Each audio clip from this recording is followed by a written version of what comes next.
Efésios capítulo 2. Vamos então ler alguns versículos nesse capítulo 2 de Efésios. Começando do versículo 10. Vamos ler com bastante atenção e cuidado. Diz assim: pois somos feitura dele, criados em Cristo Jesus para boas obras, as quais Deus de antemão preparou para que andássemos nelas.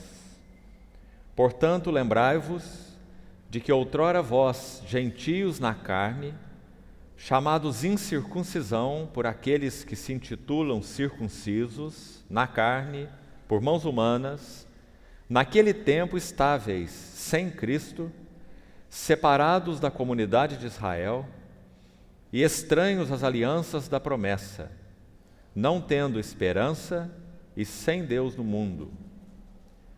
Mas agora em Cristo Jesus, vós que antes estáveis longe, fostes aproximados pelo sangue de Cristo, porque Ele é a nossa paz, o qual de ambos os povos fez um.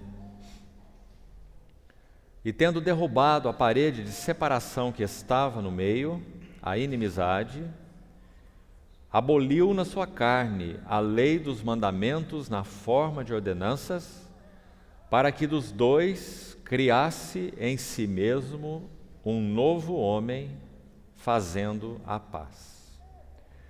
Vamos ficar com essa seção do livro de Efésios para esse momento e vamos abrir agora no livro de Atos.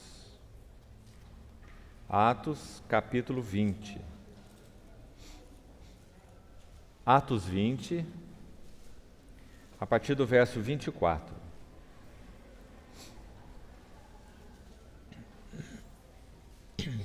Atos 20, 24.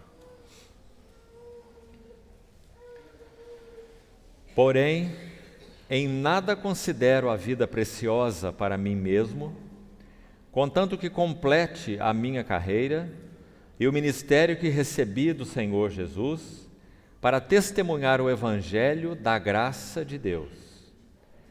Agora eu sei que todos vós, em cujo meio passei pregando o reino, não vereis mais o meu rosto. Portanto, eu vos protesto no dia de hoje, que estou limpo do sangue de todos vós.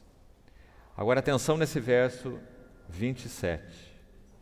Porque jamais deixei de vos anunciar todo o desígnio de Deus.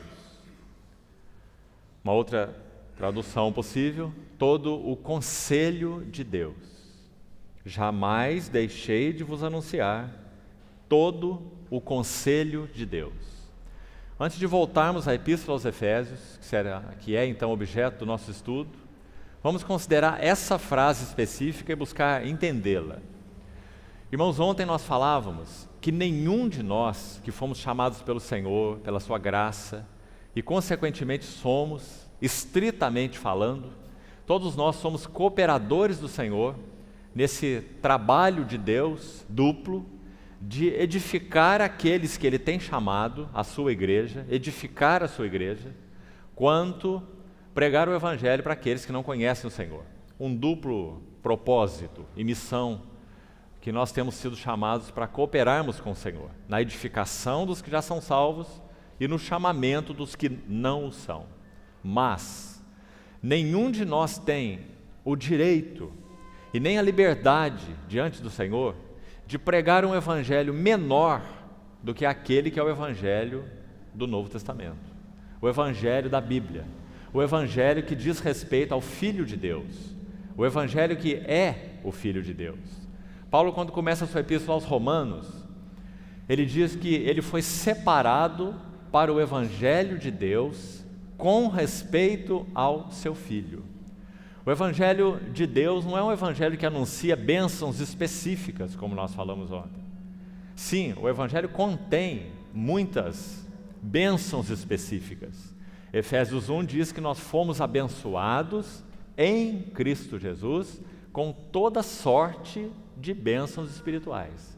E essas bênçãos não se referem a coisas específicas, como, por exemplo, nós recebemos a bênção de nosso marido que é descrente, um dia então crer no Senhor. Sim, essa é uma bênção. Mas as bênçãos que são descritas em Efésios não são essas específicas. Elas são nominadas ali, talvez nós tenhamos outro tempo de entrar ali, pelo menos citando uma a uma. E o conteúdo dessas bênçãos, quando então colocadas juntas, esse conteúdo todo é o que Paulo chamou aqui em Atos 20, 27, de todo o conselho de Deus. O que isso significa? Significa que ele se sentia um despenseiro responsável diante do Senhor por anunciar um evangelho completo. Não apenas facetas do evangelho, aspectos do evangelho, mas um evangelho completo, todo o desígnio de Deus. Então, por favor, note essa expressão na sua Bíblia, porque ela é de muita importância.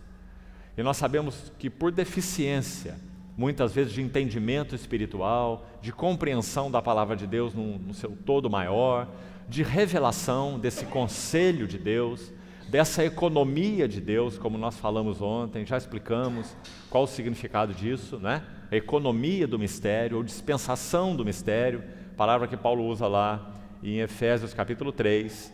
Então ontem falamos um pouco do que significa isso, e nenhum de nós pode ou deve pregar um evangelho menor do que este, porque esse é o único evangelho, é o evangelho que anuncia todo o desígnio de Deus. Então a primeira coisa importante de nós observarmos é isso aqui.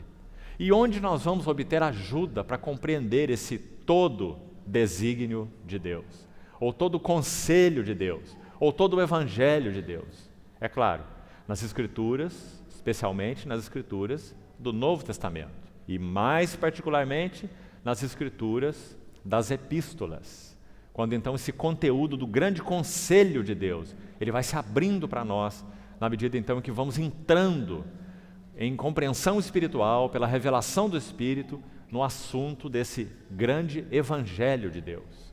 Interessante, quando nós falamos em evangelho, nós imediatamente pensamos em Mateus, Marcos, Lucas e João. Mas se você tem estudado a palavra de Deus, você sabe que o tema, por exemplo, de Paulo, quando escreveu Romanos, é o evangelho de Deus.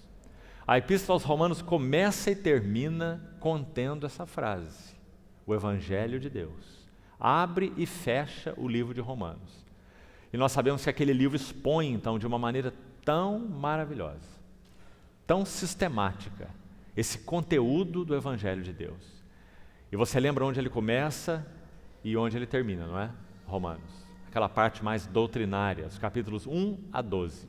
Ele começa lá na depravação do homem, dizendo assim, para usar um versículo de resumo, capítulo 3 de Romanos: não há nenhum justo, nem sequer um. Não há quem entenda, não há quem busque a Deus. Todos se extraviaram. É assim que o livro de Romanos começa. É o evangelho de Deus começando, digamos assim, de baixo para cima. De baixo por quê? Porque ele começa com a total perdição, depravação do homem pós-queda. Todos nós caímos em Adão. Não há nenhum justo. Agora, esse é o início, os 3 primeiros capítulos de Romanos enfatizam isso. Por isso Romanos 1,18 diz assim: a ira de Deus se revela do céu contra toda impiedade e perversão dos homens, que detêm a verdade pela injustiça, e aquele longo texto, mostrando então essa total corrupção do homem como ele é, desde que nascemos, não é? Desde que nascemos é vã toda a imaginação dos nossos corações. Não é isso que o salmista diz? Em Gênesis 6, antes do Senhor julgar o mundo com dilúvio, ele disse assim: meu espírito não agirá para sempre no homem, porque este é carnal, não é? Então essa é a nossa vida natural, assim nós nascemos. Nós não nascemos nem santos e nem justos, nós nascemos perdidos, corrompidos. Então, graças ao Senhor, por esse primeiro aspecto do Evangelho de Deus. Paulo vai dizer que esses injustos, não há nenhum justo, eles receberam a graça por causa de crer na obra que o Senhor Jesus realizou na cruz do Calvário, de serem vestidos com o próprio Senhor Jesus, como então a nossa justiça. Ele é nossas vestes de justiça. Mas, irmão, esse é só o iniciozinho do Evangelho, por mais maravilhoso que seja, e é maravilhoso, mas é só a porta de entrada, como também usamos ontem a figura do palácio todo, né? Nós já fomos colocados em Cristo, nós já estamos ali no limiar do palácio, na porta do palácio, podemos dizer que já entramos, já passamos da porta, que é o próprio Cristo. Mas será que nós podemos dizer que nós temos vasculhado esses aposentos, conhecido esse palácio, todos os seus quartos, todos os seus jardins, todos os seus lugares prazerosos, todas as suas riquezas, todo o seu desfrute? Será que temos conhecido? Isso é o que Paulo quis dizer em Efésios 3:8, que ele pregava, também já vimos ontem, o evangelho do que mesmo que diz lá? Que tipo de evangelho? Efésios 3:8. Você se lembra? A mim, o menor de todos os santos, me foi dada essa graça de pregar aos gentios o evangelho das insondáveis riquezas de Cristo. Então você veja que não é um pequeno evangelho. Aqui em Atos 20:27 ele chamou de todo o conselho, o propósito, o desígnio de Deus. Então, irmãos, nós já somos salvos. Creio que basicamente todos nós que estamos aqui já cremos no Senhor Jesus, já fomos batizados, somos dele, pertencemos a ele, ninguém nos arrebatará das suas mãos, essa é a sua palavra. Mas qual é o propósito do nosso chamamento? Para que ele nos chamou? Para virmos aqui 3, 4 vezes por semana, fazermos alguns tipos de serviço envolvidos com ministério não sei do que, ministério não sei do que? Esse é o chamamento de Deus para nós? Foi para isso que Deus nos chamou? Não. Nós fomos chamados para conhecer as riquezas insondáveis de Cristo. E quanto mais entramos nessas riquezas insondáveis, mais nós podemos servir a Deus de modo agradável, com reverência e santo temor. Por consequência, nós não podemos ser servos se não temos uma boa relação como filhos no Senhor, conhecendo o Senhor, tendo as riquezas de Cristo abertas para nós. E há uma notícia aqui muito boa para nós, maravilhosa. O Espírito Santo foi enviado do céu para realizar dentro de nós esse objetivo. E essa é uma notícia maravilhosa. Ele veio para isso. Ele é o mestre divino, pessoa divina. Ele veio habitar dentro de nós. Ontem nós citamos 1 Coríntios 2:10. Deus nolo revelou pelo Espírito. Porque o Espírito a todas as coisas sonda, perscruta, conhece, até mesmo, escute o versículo, as profundezas de Deus. Não é precioso, irmãos? Para isso o Espírito Santo veio habitar em nós. Então nós precisamos fazer uma primeira pergunta para nós. Será que nossas vidas cristãs têm sido medíocres, rasas, superficiais, vida de reunião, vida de marcar ponto num banco ou escutando uma palavra? Ou será que nós temos conhecido as riquezas insondáveis do nosso grande Cristo, o Filho de Deus, nosso Salvador? Aquele que abriu a porta para nós das suas riquezas e nos convida a ir entrando uma a uma. Como que ele faz isso? Repetindo. Pelo ministério do Espírito Santo, que habita em nós, usando esta palavra maravilhosa. Perfeita, inspirada verbalmente. A Bíblia não contém a palavra de Deus. A Bíblia é a palavra de Deus. Muitos chamados cristãos do século XIX introduziram essa ideia terrível no meio do cristianismo, que ainda campeia no nosso meio de uma maneira avassaladora, que esse livro contém grão e casca, e nós precisamos aprender a separar aqui dentro o que é grão, ficar com ele, e o que é casca e jogar fora. É isso que é dito. Mas a palavra de Deus é perfeita, completa, absoluta. Nós não temos aqui opinião de homens, nós temos aqui a palavra de Deus, inspirada pelo Espírito Santo. Quando Mateus fala, é o Espírito Santo que fala. Quando Paulo fala, é o Espírito Santo que fala. Hoje à tarde estávamos conversando sobre um versículo com os irmãos, quando Paulo diz assim: isto digo eu, não o Senhor. Você se lembra dessa expressão de Paulo? Lá em Coríntios? Aí alguns tomam isso e dizem assim: olha aqui, opinião de Paulo, não é? Deixando de compreender que a Bíblia é palavra inspirada de Deus, não é? De capa a capa, verbalmente inspirada, graças ao Senhor. Não há nada debaixo do sol que nós podemos chamar de perfeito. Nós vivemos num mundo caído, não é? Irmãos, se essa palavra não fosse perfeita, realmente nós estaríamos perdidos. Porque não há nada perfeito debaixo do sol. Mas nós temos na nossa mão algo que é perfeito. Salmo 119 diz assim: a palavra de Deus é perfeita, o caminho do Senhor é provado, não é? Então, graças ao Senhor, porque nós podemos abrir essa palavra, que foi conservada em nossas mãos através do sangue de muitos homens e mulheres de Deus, para que nós tivéssemos uma cópia dela nas nossas mãos. Palavra inspirada de Deus. Toda a Escritura é inspirada por Deus. Theopneustos, soprada por Deus. Inspirada, como traduzem algumas versões, né? A palavra no original, theopneustos, soprada por Deus. E útil para o ensino, para a repreensão, para a correção, para a educação na justiça, para que o homem de Deus seja perfeito. Porque a palavra é perfeita. Então ela pode nos aperfeiçoar. E perfeitamente habilitado para toda boa obra. Não é assim? Então que privilégio que nós temos, não é? Nos reunirmos, nos assentarmos, não diante uns dos outros, não é? E muito menos os irmãos diante de mim, mas com uma convicção de que nós estamos assentados aos pés do nosso Senhor, aprendendo do nosso Senhor. Só Ele tem a palavra, irmãos. Só Ele tem a interpretação da palavra. Só o Espírito Santo é mestre. Todos nós somos alunos, aprendizes. Até que o Senhor Jesus venha, nós estaremos aprendendo, não é? E entrando nesses compartimentos, como nós falamos, desse palácio que é Cristo, e descobrindo. E sabe qual que vai ser a nossa tarefa na eternidade? O que você acha que vai fazer na eternidade com Cristo, com o corpo transformado, vendo o Senhor face a face, as promessas da Escritura? O que você acha que vai fazer? Pegar uma harpa bem grande assim para tocar lá, e quem sabe fazer uma picanha bem boa ali, para ter um churrasco, não é? Qual que vai ser a nossa atividade quando nós estivermos face a face com o Senhor? Sabe o que a Bíblia ensina? Apocalipse? Os seus servos o servirão. Vai ter serviço na Nova Jerusalém. É? Nós estamos sendo treinados no serviço agora para continuar depois que o Senhor Jesus voltar. Os seus servos o servirão. Isso é Apocalipse 22. Contemplarão a sua face, face a face, como João diz. Né? E Paulo também, em Coríntios 13, diz: agora nós vemos como em espelho.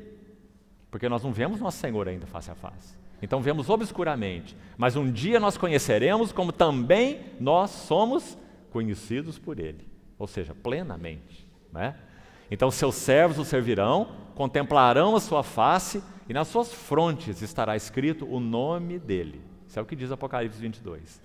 Significa que nós estaremos identificados com o Senhor de uma maneira tão íntima, tão real, servindo a Ele, baseado no nosso conhecimento dEle. Nós não deixaremos de continuar conhecendo Cristo durante toda a eternidade. E aqui a palavra durante é limitada, não é? Mas nós temos que usar a linguagem humana, né? Para falar de coisas celestiais, não tem outra, não é? Porque não vai existir um durante, porque a eternidade é eterna, não é? Nós estaremos sempre conhecendo o nosso Senhor, porque Cristo é um Cristo de riquezas inesgotáveis. Então nós estamos sendo treinados nessa escola agora, não é? Se nós temos prazer aqui, nós teremos prazer lá. Se nós estamos avançando aqui, nós continuaremos avançando lá, porque esse é o nosso chamamento, né? Então esse, irmãos, essa é, nas palavras de Paulo, a economia do mistério, ou as riquezas insondáveis de Cristo.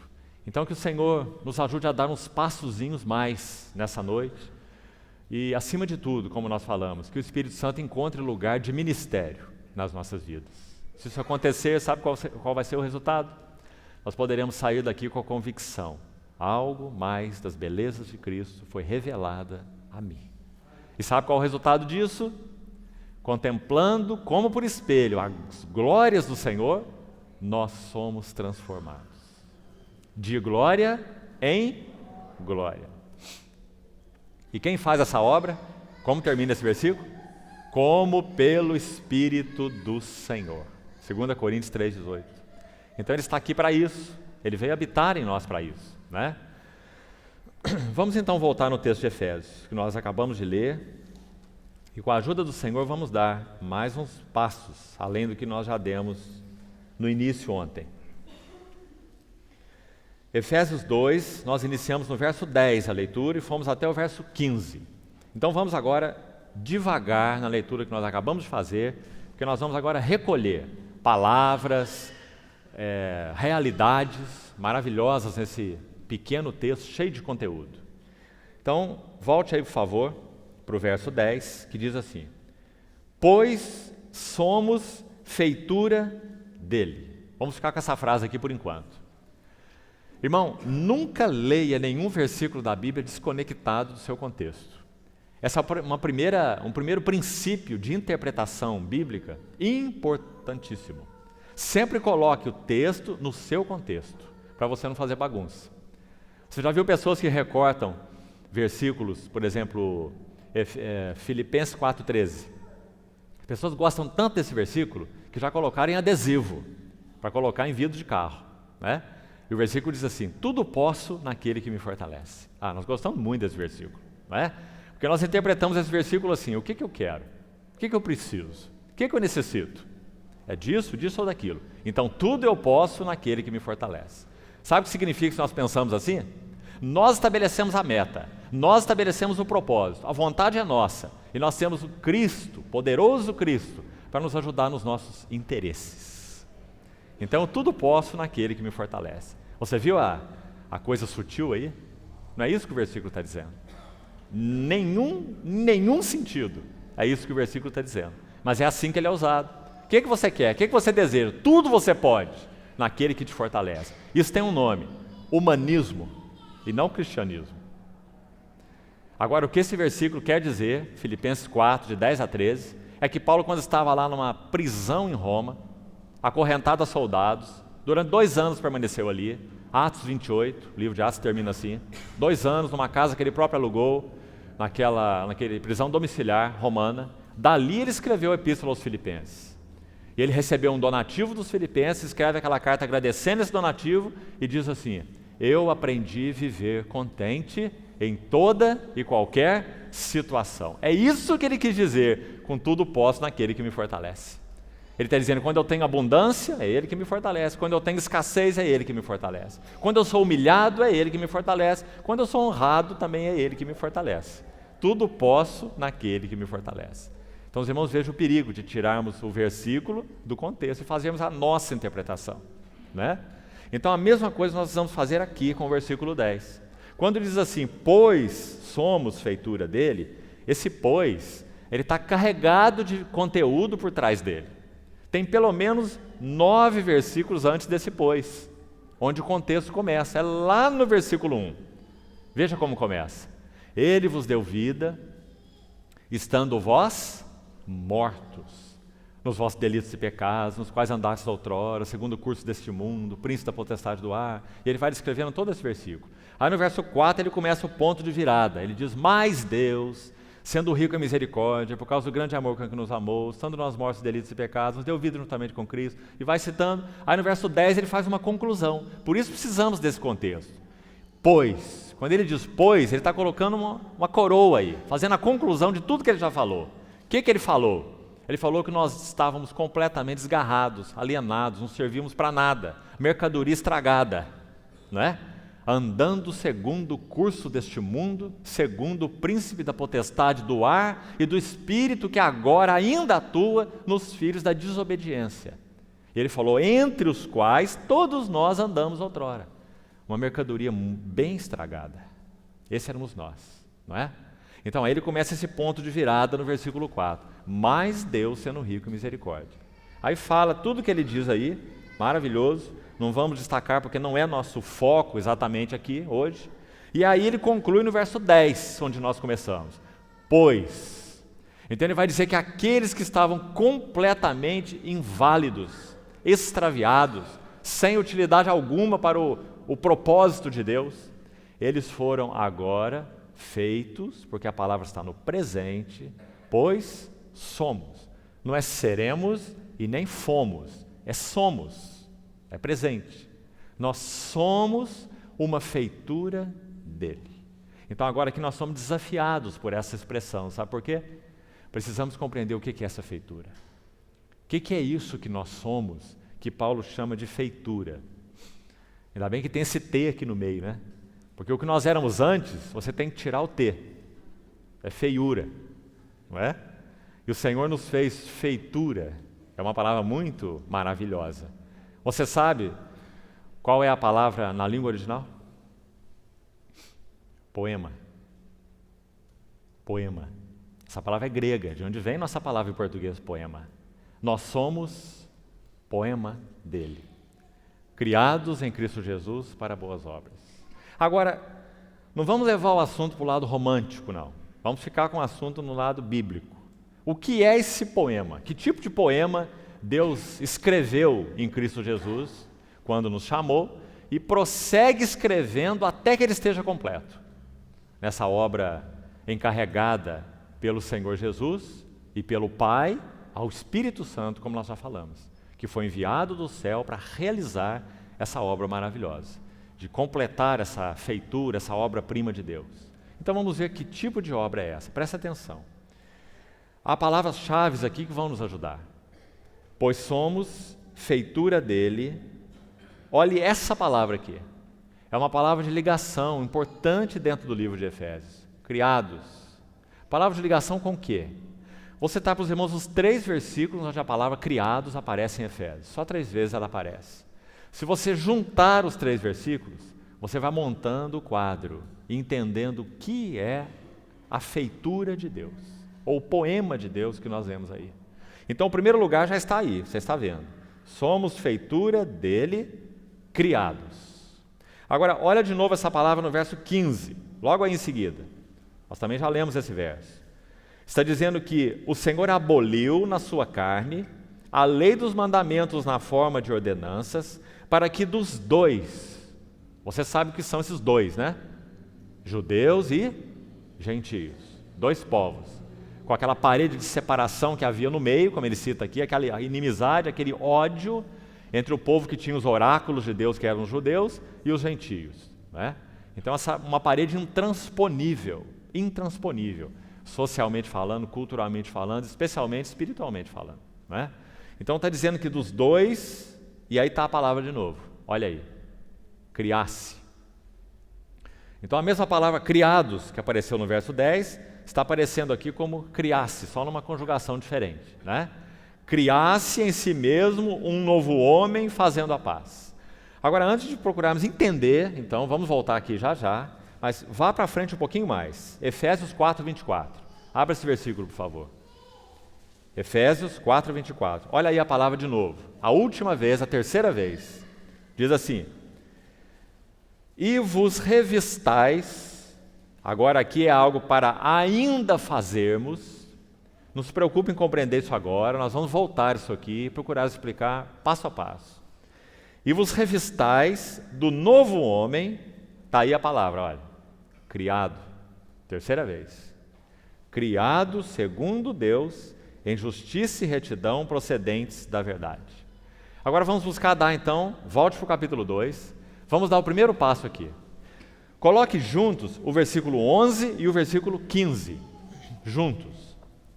Vamos ler os dois. O verso 11 diz assim, 10 e 15. Pois somos feitura dele, criados em Cristo Jesus. Então o que está dizendo nesse versículo? Que em Cristo Jesus foi criada uma feitura, ou um poema, que nós acabamos de citar aí. Versículo 15 agora, está dizendo que em Cristo Jesus, de novo, olha lá no verso 15, parte final, em si mesmo. Quem é esse si mesmo aí? Em si mesmo. É o nosso Senhor Jesus, não é? Então o verso 15 está dizendo que em si mesmo, o nosso Senhor Jesus criou, ou criasse, o quê? Nesse versículo 15. Um novo homem, não é? Então, irmãos, nós temos podemos dizer aqui, uma equação aqui, colocando esses 2 versículos juntos. O verso 10 está dizendo, Cristo Jesus criou em si mesmo uma feitura. Somos feitura dele, criados em Cristo Jesus. E o verso 15 está dizendo que Cristo Jesus criou em si mesmo um novo homem. Você vê o que está acontecendo aqui? Então a feitura do versículo 10 é o novo homem do versículo 15. Porque não há 2 coisas criadas em Cristo Jesus. Cristo Jesus criou em si mesmo um novo homem, Cristo Jesus criou em si mesmo uma feitura, ou um poema dele, como diz aí. Agora, o que é essa feitura, o que é esse poema? Vamos ler o versículo 16 em diante, completando aí até o verso 22, para ficar claro para nós o significado. Vamos lá. Verso 16. E reconciliasse, ele criou em si mesmo um novo homem, verso 15, e reconciliasse ambos, que são judeus e gentios, esses dois povos, em um só corpo com Deus, por intermédio da cruz, destruindo por ela a inimizade. E vindo, evangelizou paz a vós outros que estáveis longe, gentios, e paz também aos que estavam perto, judeus, que tinham os oráculos de Deus, né? Então os gentios são chamados como estando longe e os judeus chamando como estando perto. Mas aos dois foi anunciado esse propósito de Deus, né? Essa economia de Deus pelo Espírito, aos dois povos indiferentemente. Então, versículo 18 diz: porque por ele ambos, de novo, judeus e gentios, temos acesso ao Pai em um Espírito. Assim já não sois estrangeiros e peregrinos, mas concidadãos dos santos, e sois da família de Deus, edificados sobre o fundamento dos apóstolos e profetas, sendo ele mesmo, Cristo Jesus, a pedra angular, no qual todo edifício, bem ajustado, cresce para santuário dedicado ao Senhor, no qual, nesse santuário, então, no qual também vós, juntamente, estáis sendo edificados. Processo, tá vendo? É um presente também, é um contínuo. Estáis sendo. Não diz que já acabou. Diz que o processo está em andamento. Estamos sendo edificados para a habitação de Deus no Espírito. Então vamos tentar entender esse texto. O que significa essa feitura, então, ou esse novo homem? Irmãos, o que o Evangelho de João tem especialmente para nos dizer é que o nosso Senhor Jesus, ele foi, em primeiro lugar, esse novo homem pessoal de Deus. Nós sabemos que quando o Verbo eterno, o Logos de Deus, o Filho de Deus, quando ele se fez carne, Deus teve ali um novo começo, não é assim? João capítulo 1 diz que esse Verbo que era Deus, que esse Verbo que estava com Deus, ele se fez carne e tabernaculou, é a palavra ali, pôs o seu tabernáculo, a sua morada, se referindo à sua encarnação, assumiu um tabernáculo humano, não é? Ele é pessoa eterna, o Filho eterno, e ali ele assume um tabernáculo humano, se fez carne e habitou entre nós, cheio de graça e de verdade. Capítulo 1. O que o capítulo 3 vai dizer, quando o nosso Senhor conversa com Nicodemos? Ele está face a face com Nicodemos, falando assim: ninguém subiu ao céu, senão aquele que de lá desceu. O Senhor Jesus que está falando, se referindo a ele mesmo. Ninguém subiu ao céu, senão aquele que de lá desceu, a saber, o Filho do homem que está no céu. Não é interessante essa frase do Senhor? Onde nosso Senhor Jesus estava? Ele estava diante de Nicodemos, mas ele está dizendo, o Filho do homem que está no céu. Ele não disse esteve no céu, e nem estará no céu. Ele usa o presente, está no céu. O que é verdadeiro a respeito do Senhor Jesus? Ao mesmo tempo em que ele estava na terra, ele estava no céu. Em que sentido? No sentido de que ele é o céu na terra. Por isso, de novo, no capítulo 1 de João, vá colocando todas essas ideias juntas. No capítulo 1 de João ainda, no verso 51, ele interpreta o sonho de Jacó. Você lembra o Senhor Jesus interpretando o sonho de Jacó? Quando ele encontra com Natanael e diz para Natanael que já havia visto a ele ali debaixo da figueira, Natanael fica impressionado com aquilo, o Senhor fala, porque eu te disse que eu te vi debaixo da figueira, você creu? Pois maiores coisas do que essa você verá. E ele diz assim, vereis o céu aberto e anjos de Deus subindo e descendo sobre o quê? O Filho do homem. Esse é o sonho de Jacó. Só que no lugar do Filho do homem tinha uma escada, porque o sonho de Jacó era simbólico, tipológico, até mesmo profético, não é? Ele viu aquela escada cujo topo atingia o céu. Você se lembra, não lembra? De Gênesis 28, sonho de Jacó. Chamou aquele lugar de casa de Deus. Quão terrível é esse lugar? É a casa de Deus, a porta do céu. Então ele viu a escada e aqueles anjos que subiam e desciam do céu para a terra. Nosso Senhor Jesus vai interpretar esse sonho. Só que o que ele vai fazer? Ele vai tirar a escada e vai colocar-se a si mesmo no lugar da escada. E dizer para Natanael: vereis o céu aberto e os anjos de Deus subindo e descendo sobre o Filho do Homem. Então você viu o que o Senhor Jesus fez? Ele está dizendo que é Ele quem traz toda a realidade do que o céu é para a terra. Por isso que quando o Senhor Jesus começou a pregar, o que Ele diz?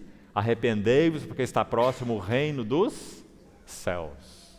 Porque o reino está onde o rei está. Então o Senhor Jesus é aquele que traz em si mesmo o reino do céu. Por isso ele falou para Nicodemos assim em João 3, quem não nascer de novo não pode entrar aonde? No reino de Deus, não é? Porque ele próprio quem trouxe o reino de Deus. Então quem não nascer de novo, quem não nascer da água e do Espírito, não pode entrar no reino. Irmãos, que verdade maravilhosa. O reino de Deus não é algo futuro apenas, ele terá uma dimensão futura, mas o reino de Deus é uma realidade espiritual. Realidade espiritual. Quando que nós entramos nela? Quando nós cremos e recebemos o nosso Senhor Jesus. Então o Espírito Santo é aquele que introduz-nos no reino dos céus. Por isso Romanos 8 vai dizer que antes nós éramos escravizados e tínhamos em nós um espírito de escravidão. E agora nós recebemos um espírito de adoção, baseado no qual clamamos Abba, Pai. E o Espírito de Deus testifica com o nosso espírito que somos os filhos de Deus, não é? Esse é o reino de Deus. Irmãos, é nesse reino que nós vivemos, ou fomos chamados para viver, não é? Deveríamos viver nessa atmosfera 24 horas por dia, respirando o reino, conhecendo o nosso Senhor Jesus, suas riquezas insondáveis, porque Ele é aquele que traz a realidade do reino dos céus para a terra, porque Ele é o Rei. O que é o Sermão do Monte? Quando nós vemos aquelas bem-aventuranças, como são chamadas, Mateus 5, não é? Os primeiros 12 versículos. O que é aquilo? Qual é a primeira bem-aventurança? Bem-aventurados os humildes de espírito, porque deles é o quê? O reino dos céus. Mais uma vez, não é? Bem-aventurados lá no final os perseguidos por causa da justiça, porque deles é o reino dos céus, não é? O que são aquelas bem-aventuranças? O caráter do reino dos céus. Aqueles que pertencem a Deus, aqueles que são habitados pelo Espírito Santo, aqueles que estão conhecendo as riquezas insondáveis do Senhor Jesus. O que está acontecendo com eles? Eles estão sendo transformados de glória em glória e adquirindo cada vez mais o caráter do Rei. Irmãos, nunca vamos tornar nossa salvação estática, nunca. Salvação não é estática, salvação é dinâmica. Nós conhecemos e conhecemos e conhecemos o nosso Senhor Jesus, mais e mais e mais, as suas riquezas insondáveis. E o que acontece quando mais conhecemos, mais nós somos transformados, de glória em glória. Aquele versículo de Coríntios, nós já citamos aqui várias vezes, se você já estudou aquele texto, ele usa duas palavras ali na nossa tradução, não é? De glória em glória. Muito interessante no texto original. Essa preposição primeira, de, no texto original, é apo. E essa preposição em é eis. Esse apo fala de um estado original. Começamos aqui. E esse eis fala de um propósito. Então a ideia é essa mesma. Nós estávamos numa posição aqui, então nós fomos chamados para uma outra posição ali. De glória em glória, como que uma escada de degraus. E nós explicamos ontem o que significa glória, não é? Não vamos repetir, já falamos ontem. Glória é Cristo, é o que Ele é. Glória não é um estado, glória não é um brilho, não é? Glória não é uma refulgência, glória é uma pessoa. Ele é o resplendor da glória, o nosso Senhor Jesus, não é? Então, ser transformado de glória em glória significa ser parecido com Cristo em um nível e mais parecido com Cristo, e mais parecido com Cristo, e mais parecido com Cristo, porque este é o reino dos céus. Então, o reino dos céus não é estático, o reino dos céus é dinâmico. O Espírito Santo veio habitar em nós para nos fazer cidadãos do reino dos céus, parecidos com Cristo. Quando Paulo fala assim para Timóteo, exercita-te na piedade, porque o exercício físico para pouco é proveitoso, mas a piedade para tudo é proveitosa. O que ele quis dizer? O que é piedade? É você dar esmola, fazer boas obras, pregar o evangelho. Muito bom você fazer isso tudo. Mas o que Paulo chama de piedade se refere particularmente à Cristo. Quem Cristo é? Como que nós sabemos? Só você estudar Timóteo. Grande é o mistério da piedade. Piedade. Qual é a piedade? O mistério da piedade. Aquele que foi manifestado na carne. Cristo. Foi justificado em espírito, contemplado por anjos, pregado entre os gentios, crido no mundo, recebido na glória. O que é piedade? Cristo. O que é ser piedoso? É ser semelhante a Cristo, não é? Então, irmãos, quão mal nós temos feito a palavra de Deus, jogando nelas nossas ideias, ao invés de extrair delas as suas ideias, para que nós vejamos do ponto de vista de Deus esses assuntos, não é? Então, que o Senhor nos ajude nisso. Esse é o nosso chamamento. Então, qual vai ser o resultado disso? Vamos de novo voltar para o texto de Efésios. Os irmãos, perdoem por estarmos abrindo e fechando parênteses aqui toda hora, mas se nós seguíssemos numa linha reta, talvez fosse mais difícil de compreensão, né? Então, às vezes, precisamos abrir esses parênteses para explicar alguma coisa, para se tornar mais claro para nós, para que o Senhor use isso e nos ajude a compreender esses assuntos tão importantes, tão básicos. Então, os versículos que nós lemos de 16 a 22, só olhe para a sua Bíblia de novo, já acabamos de ler. O que você vai ver, o que está escrito aí? Irmãos, o que está escrito aí, usando outras palavras, né? Depois você avalie você mesmo, examine com cuidado o que eu estou falando, né? Seja um bereano, confira tudo, anote os textos, vá lá ler, meditar, pedir entendimento ao Senhor, não é? Não acredite em mim de primeira mão, não, né? Faça o seu trabalho. Mas eu vou te dizer que o que está escrito nos versos 16 até 22 é o seguinte: na medida em que Cristo nos chamou para sermos um poema dele, uma feitura dele, ou esse novo homem que está escrito no verso 15 aí, um novo homem, para que Deus completasse esse propósito, então ele o fez da seguinte maneira: em primeiro lugar, ele tomou o seu Filho eterno, e então o seu Filho eterno, baseado numa vontade própria, numa disposição própria dele mesmo, na Trindade, ele se prontificou, o Filho de Deus se prontificou para ser o Cordeiro de Deus. Ninguém pôs isso sobre ele. Essa foi uma carga que ele o quis tomar. Por isso Apocalipse diz que esse Cordeiro foi morto desde a fundação do mundo, né? E Pedro vai dizer que o sangue dele foi conhecido com efeito antes da fundação do mundo. 1 Pedro 1,18. Então, nosso Senhor Jesus, o Filho eterno de Deus, ele se prontifica antes de qualquer coisa ser criada. Não havia universo, não havia homem, não havia nada. O Filho de Deus se prontifica a ser o Cordeiro de Deus. Por quê? Porque esse mesmo Senhor Jesus, esse que é o Criador de todas as coisas, ontem vimos Colossenses, porque nele foram criadas todas as coisas. Tudo foi criado por meio dele e para ele. Ele é o Criador, não é? O Senhor Jesus. Então, sendo Deus, ele sabia que esse homem criado iria perder o propósito de Deus, perder o foco de Deus, a queda. Gênesis 3. O que significa pecado? Essa palavra amártia no grego, pecado. O que significa? Perder o rumo, perder o alvo, perder o propósito. Isso é pecado. Pecado, às vezes nós interpretamos pecados como atos específicos, né? Isso são pecados, no plural, atos pecaminosos. Os atos pecaminosos, tantos que nós podemos mencionar. Tem uma lista enorme lá em Gálatas 5, não é? E também outra em Romanos 1, e muitas outras. Atos pecaminosos. Agora, pecado, no singular, amártia, significa errar o alvo, perder o rumo. Então, quando a Bíblia diz todos pecaram e carecem da glória de Deus, ela está dizendo todos perderam o rumo. Não sabe para que existem, não sabe de onde vêm, não sabe para onde vão, não é? Não tem propósito de vida, não tem significado, erraram o alvo de Deus. Isso é pecado, não é? Então o que Deus fez? O Filho de Deus se apresentou para ser o Cordeiro de Deus. Então como é que João o apresenta? Eis o Cordeiro de Deus que tira o pecado. Você vê que está no singular? Você vê que não está dizendo tira os pecados? É claro que ele tira os pecados, irmão, não é? Mas, acima de tudo, ele tira o pecado. Aquele que não conheceu o pecado, 2 Coríntios 5:21, Deus o fez o quê? Pecador, no singular de novo. Olha na sua Bíblia, você vai ver. 2 Coríntios 5:21, no singular. Deus o fez pecado por nós, para que nele nós fôssemos feitos justiça de Deus, não é? Então agora em Cristo Jesus nós ganhamos o rumo de novo. O rumo do quê? O rumo do céu? O rumo da Nova Jerusalém? Mais do que isso. Nós ganhamos o rumo do eterno propósito que Deus estabeleceu em Cristo Jesus. E sabe qual é o eterno propósito?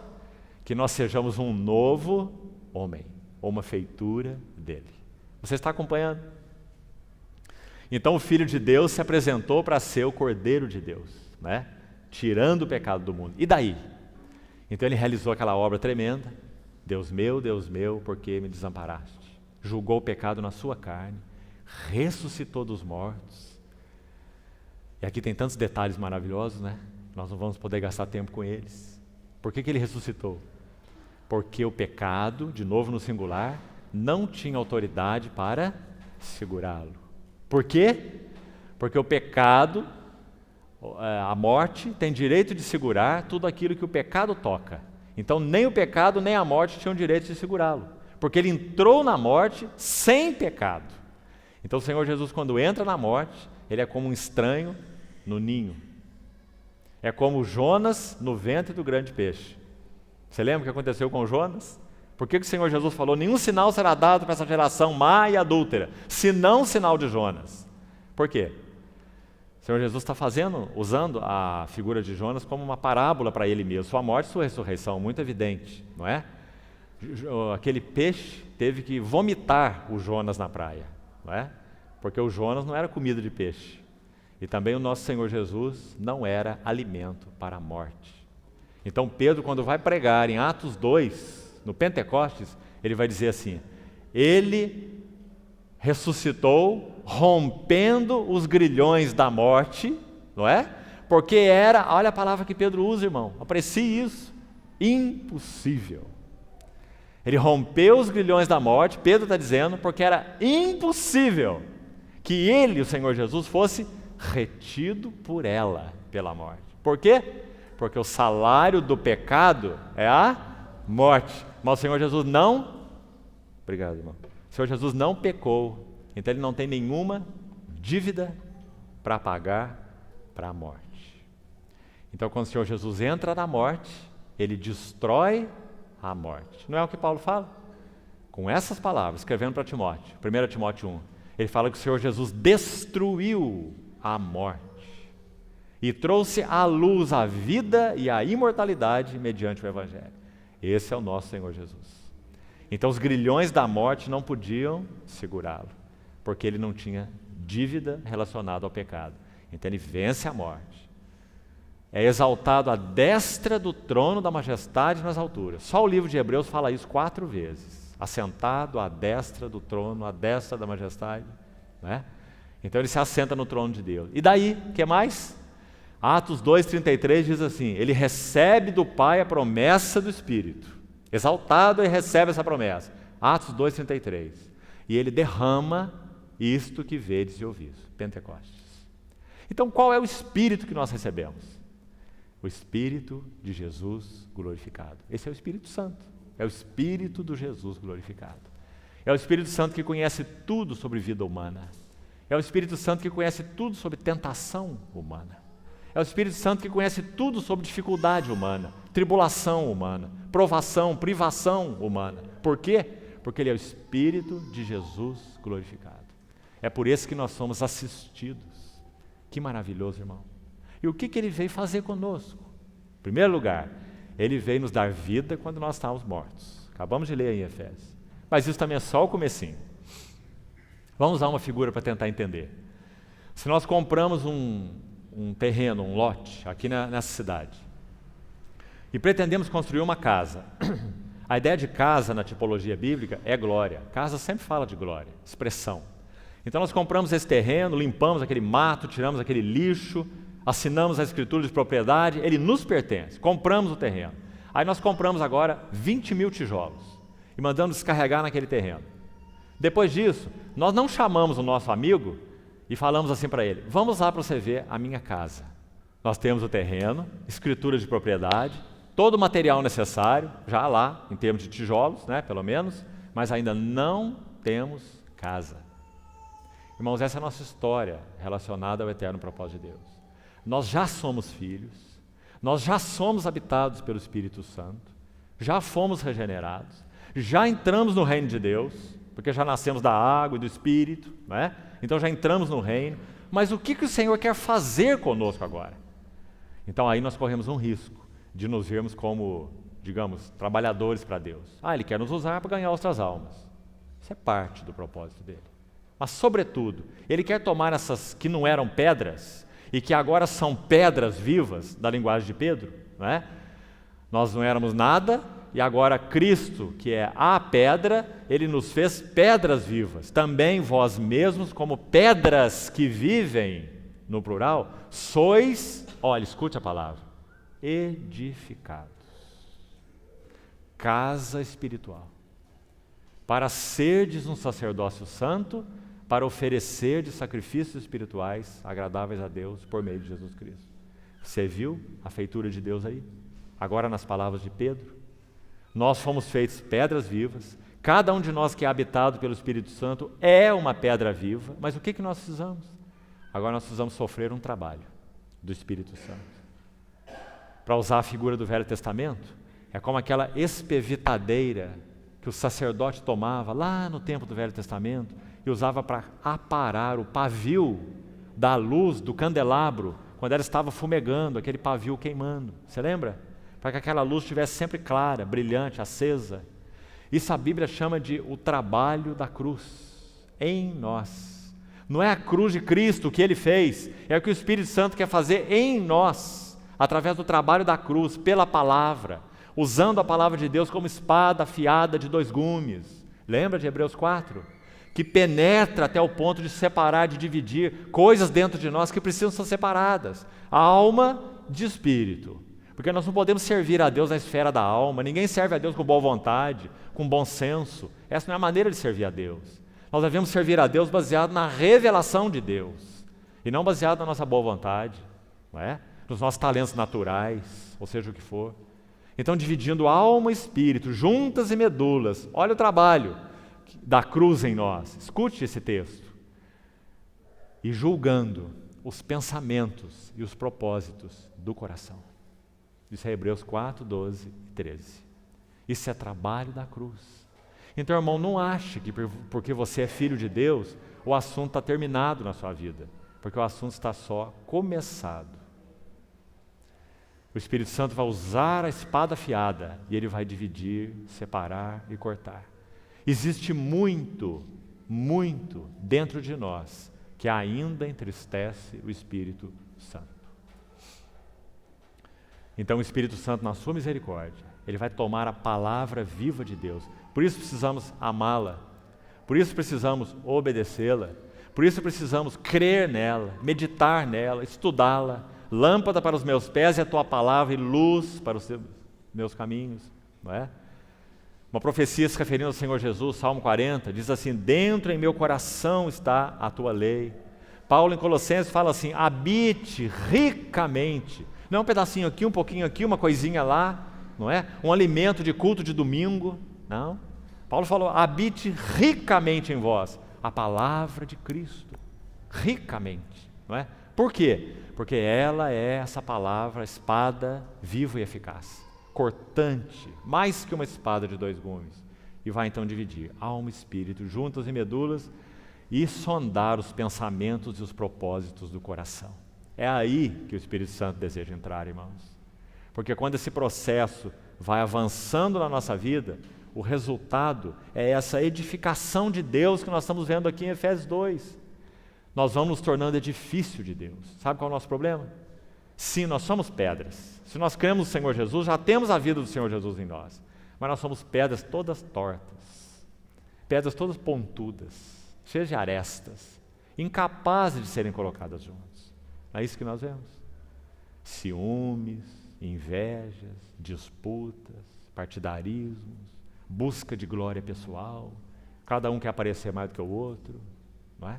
Meu serviço, meu ministério, são palavras que nós gostamos tanto de usar. Pedras pontudas, todas disformes.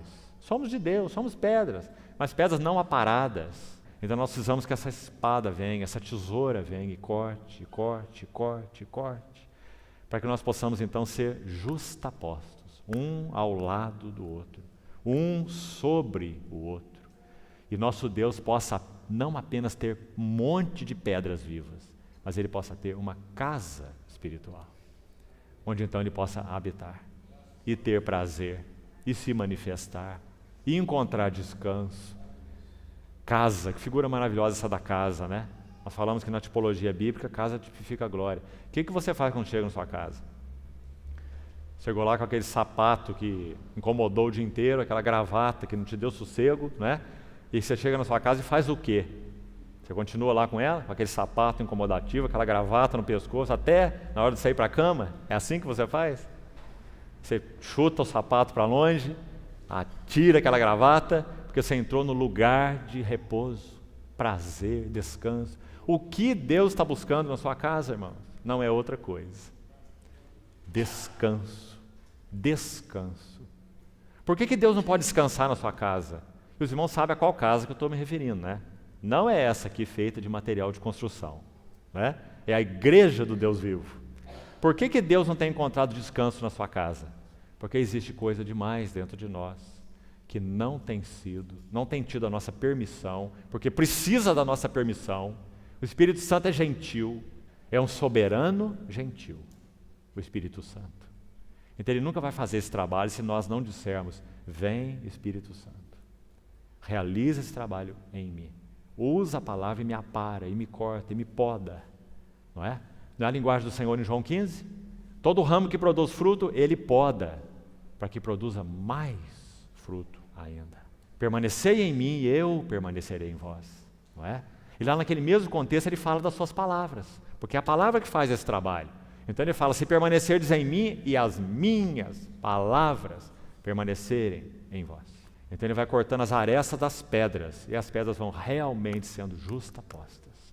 Então nós aprendemos a cooperar, sim, no mesmo espírito, não é?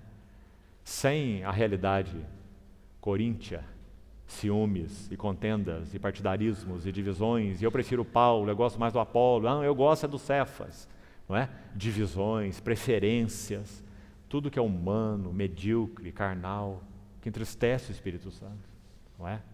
De modo geral, é assim que nós temos vivido como igreja de Deus. Então nós não podemos dizer que o Senhor tem tido uma casa em nós, porque para que Ele tenha uma casa, esse trabalho precisa ser feito. E para que esse trabalho seja feito, nós precisamos desejá-lo, nos expor à palavra de Deus, para que ela faça esse trabalho em nós. Então é isso que você está lendo aqui do 16 ao 22, porque está dizendo que nós temos acesso ao Pai em um Espírito, está dizendo que o Senhor Jesus é pedra angular, está dizendo que nós somos família de Deus. Repare, 3 figuras foram usadas aí. Família de Deus, Senhor Jesus como pedra angular, e que nós somos habitação de Deus no Espírito, não é? Você já pensou que os 3 mais proeminentes escritores do Novo Testamento, inspirados pelo Espírito, são eles Paulo, Pedro e João, os 3 mais proeminentes? Eles enfocam exatamente o que nós temos nesse texto aqui. Vamos reforçar tudo que já falamos até aqui, de outra maneira agora. A mesma ideia, ainda não estamos avançando. A mesma ideia de outra maneira. Qual que é a mensagem central de João em tudo que ele escreve? 5 livros dele, o Evangelho, as 3 epístolas e o Apocalipse. A visão de João é que nós somos família de Deus. É João quem mais enfoca isso. É ele que usa a palavra filhinhos, não é? João enfoca o fato de que nós somos família. E Paulo também disse aqui, no versículo 19, parte final, família de Deus. Veja aí. Pedro, qual é o foco de Pedro? Templo de Deus, ou casa espiritual. Já citamos o versículo aqui, 1 Pedro 2,5. Ele fala: vós mesmo, como pedras que vivem, sois edificados casa espiritual, para ser de sacerdócio santo. Então, o maior ênfase de Pedro é que nós somos uma casa espiritual. O maior foco de João é que nós somos família de Deus. Agora, Paulo, qual é o maior foco de Paulo? Que nós somos o corpo de Cristo. Essa é a maior ênfase de Paulo. A casa espiritual, Pedro, a família de Deus, João, e o corpo de Cristo, Paulo. Qual é então o nosso chamamento? Como que o Deus triuno irá descansar na medida em que essa obra então estiver sendo realizada em nós? Veja a relação dessas três ênfases com a Trindade. Com relação ao Pai, o que o Pai busca, o que Deus o Pai busca, o que Ele anseia desde a eternidade. Por que Ele criou todas as coisas? Por que Ele enviou o Seu Filho para nos redimir? O que o Pai mais anseia? A resposta está com João. O Pai anseia uma família de filhos. Por isso Ele é o Pai eterno. Só que não são filhos de qualquer jeito. São filhos semelhantes ao Seu Filho. Por isso está escrito assim em Romanos, olha.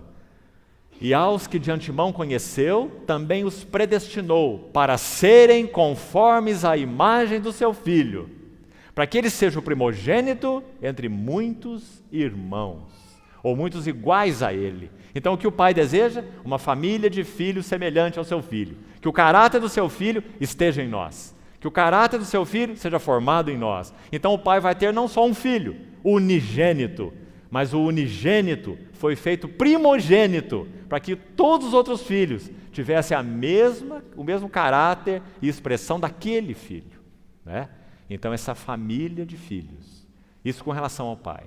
Agora com relação a Cristo, o Filho, o que o Filho deseja? O Filho foi feito cabeça de um corpo.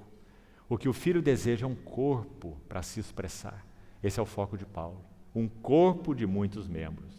Tudo que Paulo escreve tem a ver com o corpo. Vós sois corpo de Cristo e individualmente membros desse corpo. A igreja é o corpo de Cristo, a plenitude daquele que enche tudo em todas as coisas. Foco de Paulo é o corpo de Cristo. Isso tem a ver com o Filho. O que o Filho busca é um corpo, porque ele é cabeça. Ele busca um corpo no qual ele possa plenamente se expressar. O corpo não tem vida própria em si mesmo. O corpo responde à vida da cabeça. O corpo não tem movimento por si mesmo. Tudo que coordena o corpo está na cabeça, não é? Então a cabeça governa o corpo, rege o corpo. Por isso o corpo é a expressão da cabeça. Então esse corpo edificado satisfaz o Filho. E o último, o Espírito Santo. A terceira pessoa do Deus triuno. Qual será o descanso do Espírito Santo? Também está aí no texto, verso 22 aí de Efésios 2. Vós juntamente estáis sendo edificados para a habitação de Deus no Espírito. Então qual será o descanso e o prazer do Espírito Santo? Ter um templo espiritual edificado, com pedras vivas, que Ele mesmo produziu, porque nós somos regenerados pelo Espírito Santo. É Ele que nos regenera e é Ele que nos transforma. Por isso, transformados de glória em glória na sua imagem, a imagem de Cristo, como pelo Espírito do Senhor. Porque é o Espírito do Senhor que faz essa obra. Então, irmãos, o que nós estamos vendo aqui, o que a Bíblia chama de feitura, está explicado nesse texto. Você viu aí agora, não é? Nós somos família de Deus, nós somos corpo de Cristo e nós somos templo do Espírito Santo. Na medida em que avançamos nesses três aspectos, crescemos como família para Deus, fazendo o quê?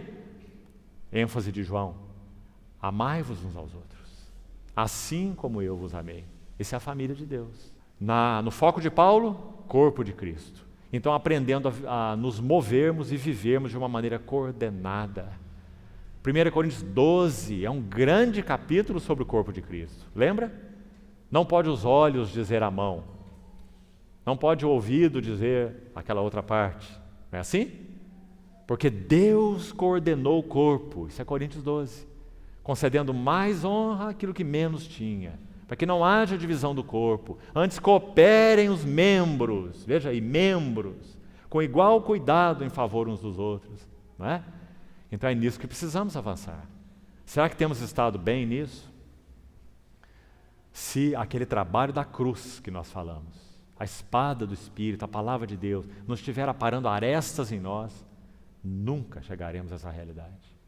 Podemos fazer aí, irmãos, o nosso serviçozinho, bem feito, com responsabilidade. Isso não significa que o reino de Deus está sendo edificado. Nós precisamos sofrer o trabalho do Espírito Santo em nós, no nosso caráter, na nossa motivação, na nossa vida interior, na nossa mente, nos nossos pensamentos. Sonda-me, ó Deus, e conhece o meu coração. Prova-me e conhece os meus pensamentos.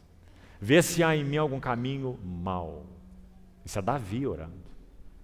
E guia-me pelo caminho eterno. Não é? Esse é o trabalho da cruz. É isso que o Espírito Santo deseja fazer. Então, um corpo e, por último, um templo espiritual, templo do Espírito Santo.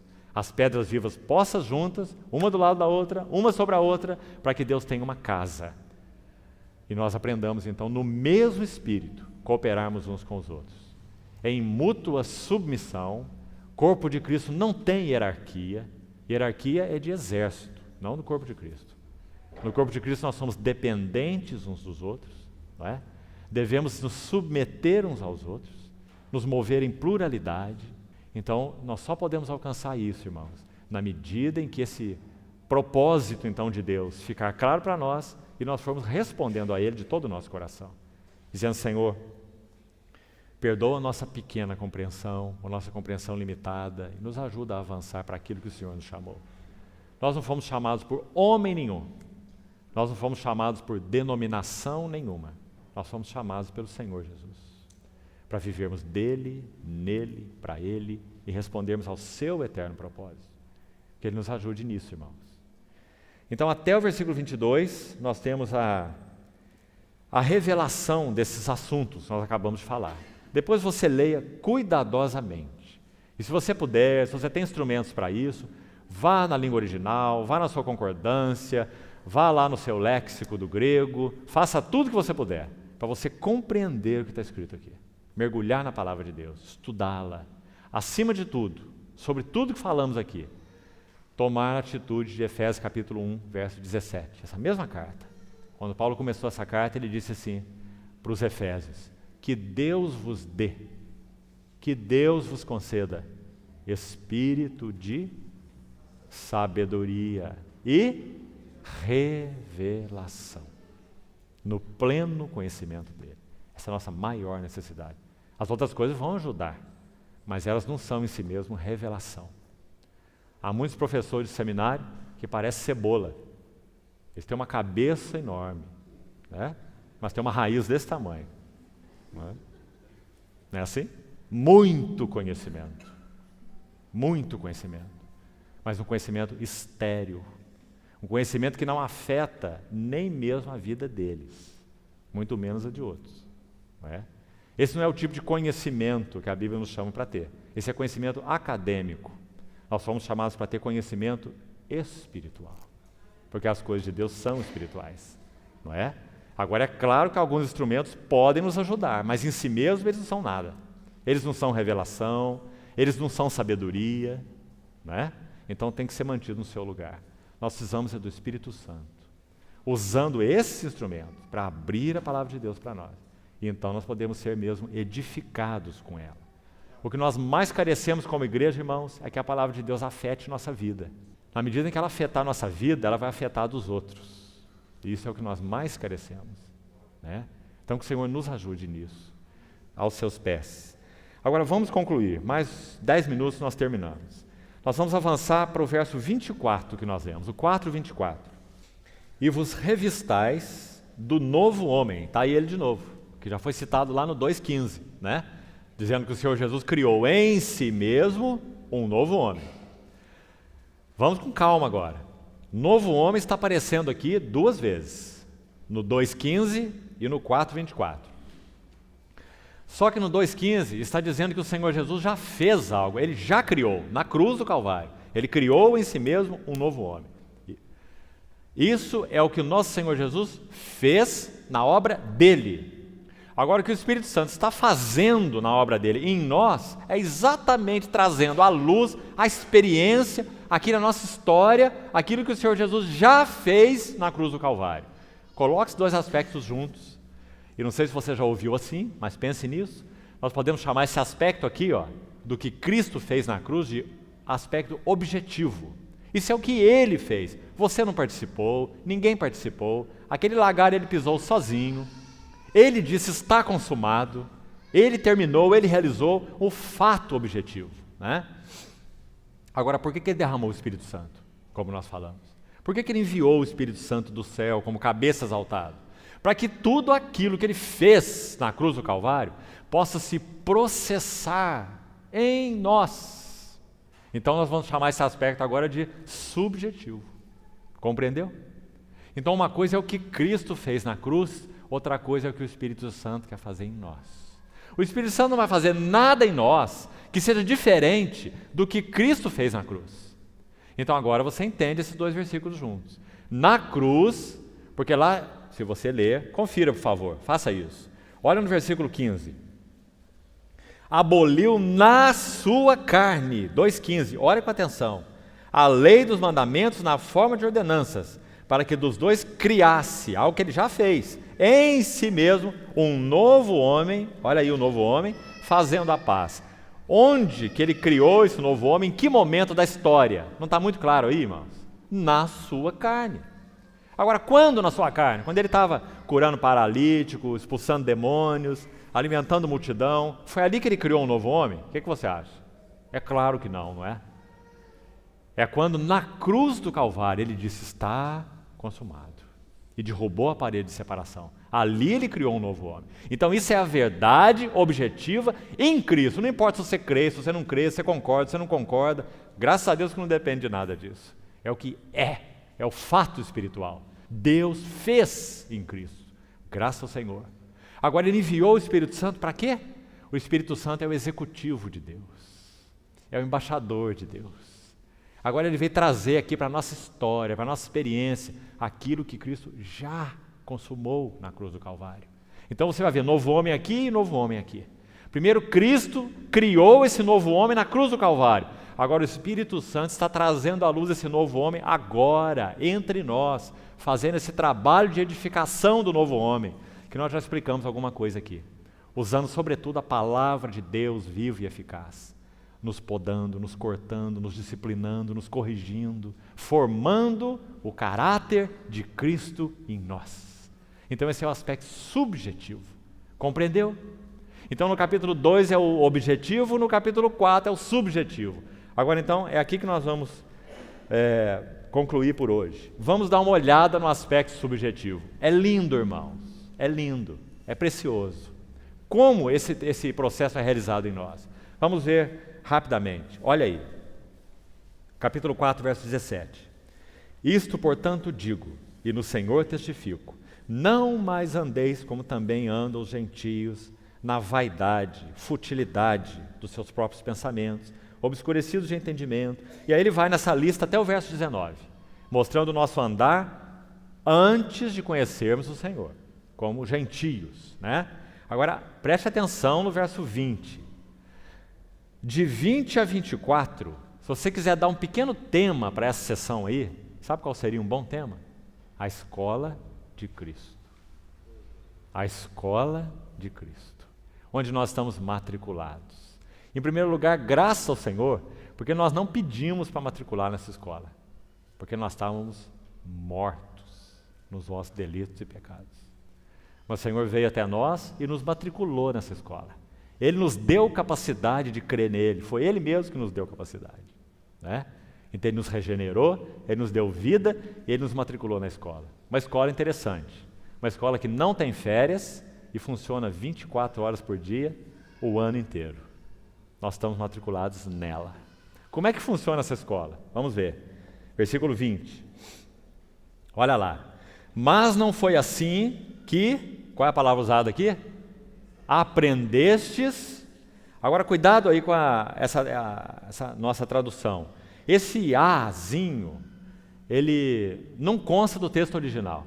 O texto original diz, não foi assim que aprendestes Cristo, sem o a. Aqui nós já temos uma primeira sugestão interessante. Vamos terminar de ler o texto, depois a gente usa a figura toda, para procurar deixar mais claro para os irmãos. Já voltamos aí, olha o verso 21. Se é que de fato o tendes ouvido, Paulo está dizendo que os efésios ouviram Cristo, e você sabe que os efésios nem mesmo viram a Cristo. Quando eles creram no Senhor, o Senhor Jesus já tinha ressuscitado há muito tempo, não é isso? Então como é que Paulo está dizendo que eles ouviram Cristo? Obviamente, porque eles ouviram Cristo através de Paulo, não é? Cristo mesmo foi ministrado a eles. Cristo mesmo foi dado a eles, foi revelado a eles, né? Então diz, se é que de fato o tendes ouvido Cristo, e nele fostes instruídos, segundo é a verdade em Jesus, no sentido de que quanto ao trato passado, aquilo que éramos, vos despojeis. Presta atenção, irmão. Leia com cuidado sua Bíblia. É uma palavra para nós cristãos, algo para fazermos agora. Não é quando nós nos convertemos, não, é agora. Vos despojeis agora. Significa que há coisas em nós que ainda entristecem o Espírito Santo. Por isso, no capítulo 4, verso 30 dessa carta mesmo, ele diz: não entristeçais o Espírito de Deus, no qual foste selados para o dia da redenção. Longe de vós a amargura, a cólera, a gritaria, a ira, a malícia. Não é assim? Porque essas coisas precisam ser retiradas de nós, não é? Na escola de Cristo. Então vamos ver como, para terminarmos então. Então ele diz: quanto ao trato passado, vos despojeis do velho homem que se corrompe segundo as concupiscências do engano, e vos renoveis no espírito do vosso entendimento. Olha que está tudo no presente, para ser feito agora, né?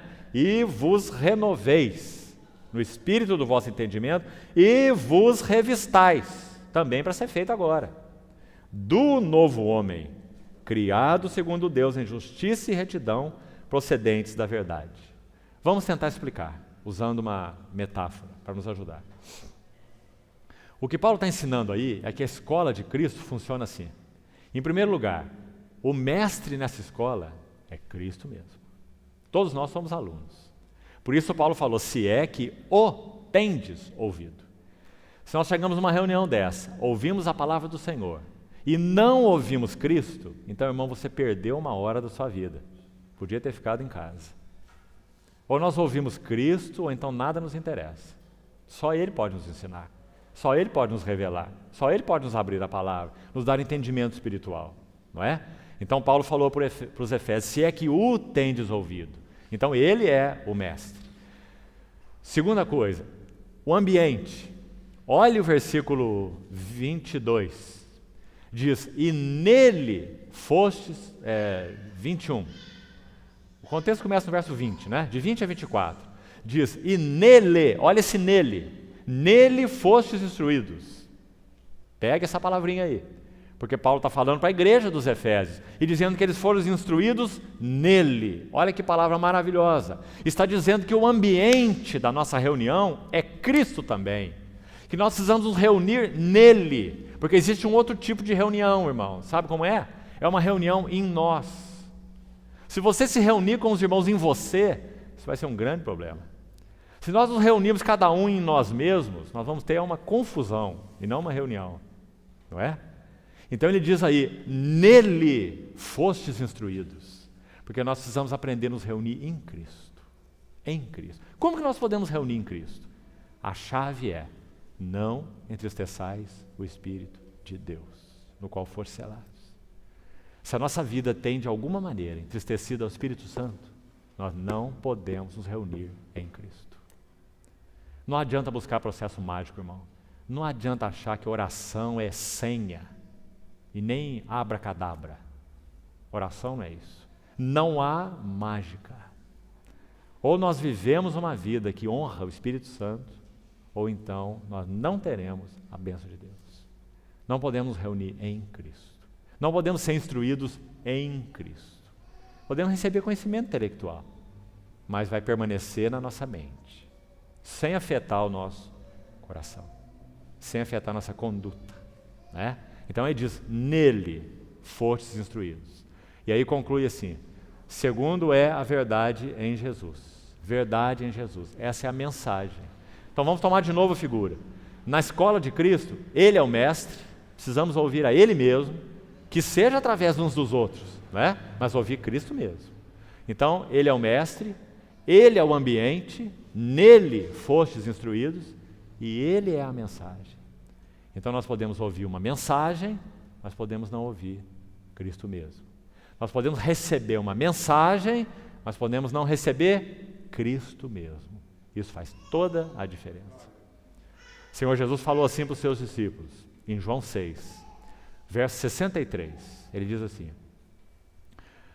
as palavras que eu vos tenho dito são, aí ele não diz, doutrina, conhecimento, As palavras que eu vos tenho dito são Espírito e são vida.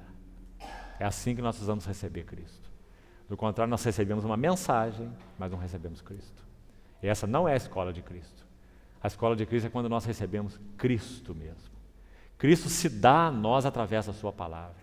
Então, irmão, não contente seu coração em ouvir uma mensagem, mas sim receber Cristo mesmo, através da mensagem, através da palavra, porque é isso que Ele deseja nos dar. Essa é a maravilhosa escola que nós estamos matriculados, graças ao Senhor. O que nós precisamos fazer? Nós precisamos, de todo o nosso coração, desejar, compreender a realidade espiritual dela. Não nos satisfazermos com menos do que isso, porque menos do que isso não vai nos satisfazer, assim como nos satisfaz a Deus, não é? A igreja de Deus, ela não é seminário. Seminário cumpre o seu propósito, mas igreja não é seminário.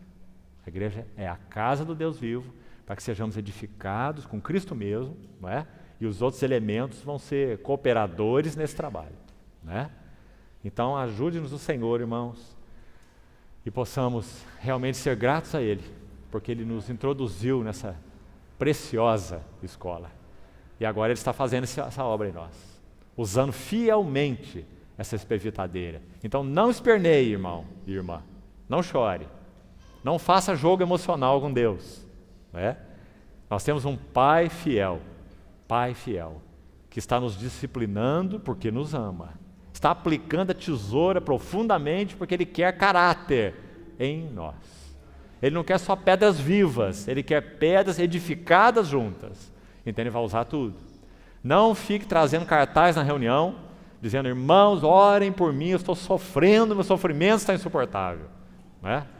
Aprenda a fazer o que Pedro diz. Pedro fala assim, amados, não estranheis o fogo ardente que surge no meio de vós, destinado a provar-vos, como se uma coisa extraordinária vos estivesse acontecendo. Você já leu os versículos? Tem na sua Bíblia esse versículo? É. Pedro está dizendo que sofrimento na vida cristã não é extraordinário, sofrimento é ordinário. Ele está na ordem do dia. Se nós não estamos sofrendo, alguma coisa errada está acontecendo, né? Porque nós cristãos sofremos porque o Espírito Santo administra esses sofrimentos com mão de amor, com mão fiel, para que nós possamos ser transformados. Mas nós temos, irmãos, um tipo de convicção que não é bíblica. Nós ligamos sofrimento e diabo. Todo sofrimento é do diabo. A Bíblia nunca ensinou tal coisa, não é? Então nós perdemos muito da escola de Cristo com essas ideias, que não são ideias bíblicas. Mas o Espírito Santo é bondoso, perseverante, fiel. Ele continua pelejando conosco, não é? Para que nós tenhamos essa... Verso 23 de Efésios 4. Vos renoveis no espírito do vosso entendimento. Não é? Como precisamos disso? E então vos revistais do novo homem, criado segundo Deus. Esse é o assunto da feitura dele. Não é um poema maravilhoso esse? Vós sois poema dele, criados em Cristo Jesus. Ele está escrevendo esse poema com uma mão firme, com uma mão de amor. Então, irmão, pare de fazer birra e comece a agradecer ao Senhor, honrá-lo. Dizer, Senhor, fala, Senhor, que o teu servo ouve. Usa os sofrimentos para abrir meu ouvido. O que o Senhor quer falar comigo? O que eu preciso entender? Onde o Senhor quer usar a tesoura na minha vida que eu estou resistindo? Né? Para que então Ele produza o que Ele quer produzir nas nossas vidas. Então o Espírito Santo tem uma casa e não um montão de pedras empilhadas, sem casa, né? Sem glória, sem realidade espiritual. O Senhor nos abençoe e continue falando ao nosso coração, irmãos. Amém.